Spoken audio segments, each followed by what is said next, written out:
আসসালামু আলাইকুম। ২ পাউন্ডের এই ক্যালেন্ডার থিম কেকটা ডেকোরেশন করব। এটা এক ভাইয়া বাহিরে থেকে অর্ডার করে, মানে দেশের বাহিরে থেকে। উনি অ্যানিভার্সারির জন্য নাকি জন্মদিনের, এটা আমার সঠিক মনে নেই।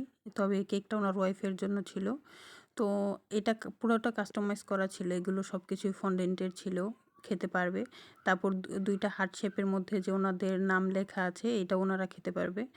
আর গোলাপগুলো আমাকে বলেছিল ফন্ডেন্টের মধ্যে করে দিতে, কিন্তু আমি বললাম যে তাহলে টাকা বেশি আসবে, আমি ক্রিমের মধ্যে করে দিই তাহলে ভালো হবে। তো বলল ঠিক আছে দেন।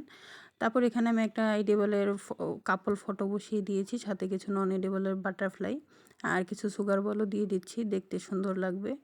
আর এটা আমাকে লাল রঙের মধ্যে করতে বলেছিল গোলাপগুলো, আমি না বলেছি, কারণ লাল করতে গেলে অনেক বেশি পরিমাণে ফুড কালার দিতে হয়, তখন খেতে তিতা লাগবে, ভালো লাগবে না।